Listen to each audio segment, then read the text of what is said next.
Hello and welcome to my YouTube channel, and thank you for joining me today.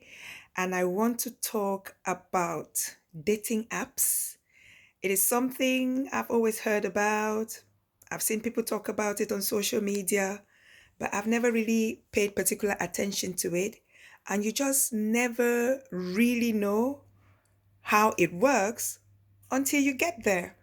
And so I have heard of tragic stories, the disappointments with dating apps, how it's not the best way to meet someone.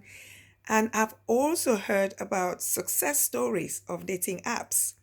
And of course, we've been in lockdown for nearly 2 years.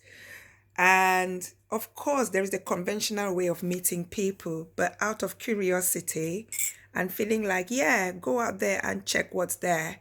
Be open. I kind of, with the encouragement of some close ones, ventured into this dating app world. And my 3 weeks of just exploring this to find out how it really works, what it's all about, I was amazed. I'm going to talk about the four that you saw when you were logging on. So the first one I knew about was Elite Singles. That one was suggested to me by a younger cousin of mine a few years ago, and I never really looked at it. And then suddenly, a couple of weeks ago, after saying, okay, let's have a look, then I saw Hinge and then Bumble. And then I thought, let me just also search Christian apps. And I found eHarmony. But then I have been told that eHarmony isn't really a Christian dating app. So who knows what they put in the description to have that one come up.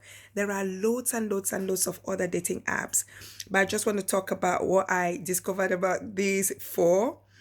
The first thing is how very superficial people are. Um, when people have to introduce themselves, even when they have to upload pictures, it's like people just want to show off their bodies, show off their muscles. It's just all about the physical.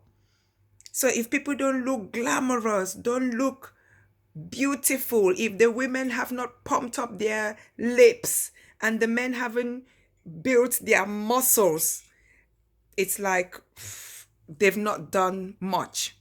So the first surprise was how much attention was what people put on their physical look to attract someone to like them. The second thing was also about introducing themselves. Like people would say things like, if you don't love my dog, you can't love me, or I can't love you. Like, really? So people bring love to the point of pets and things like that. Well, I shouldn't really question people's love for these things, but it just shows that sometimes there are other factors and elements that people look at when they're finding a partner.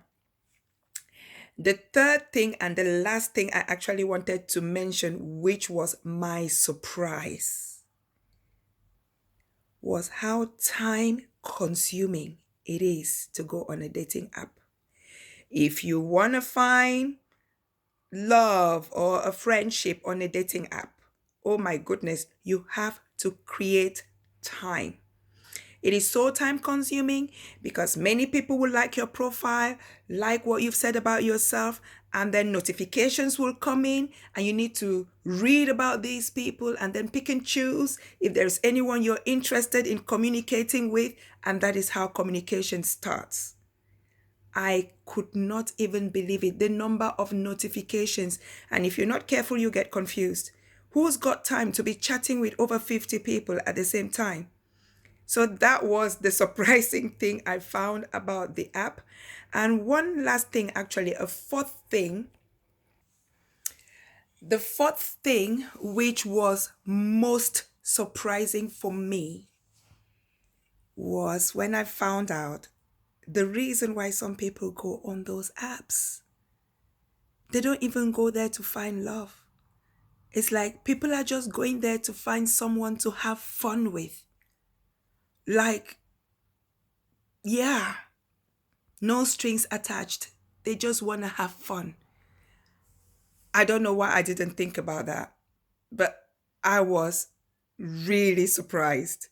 And so, for anyone who is thinking about joining a dating app, I will not say do not do it, but I would warn you, be very careful because there are people out there who are not serious and who would just want to have fun. Some may not be outright and honest with you from the beginning. Some would be, and then be mindful of how much time you will need to spend on there to find someone. So if you're looking for someone serious, you have to create the time to find it because it will be like a needle in a, how do they call it, when a needle falls in straw and you have to find it. It is tricky. And so I will give you an update of my 3 weeks experience on these apps before I deleted it. But just so you're careful and so you're mindful and you know what to look out for, or maybe you can just make a decision and avoid them. Some are quite good. There have been success stories which I'll tell you about as time goes on. Okay? Be happy, be thankful, and always keep smiling. See you on my next video. Bye.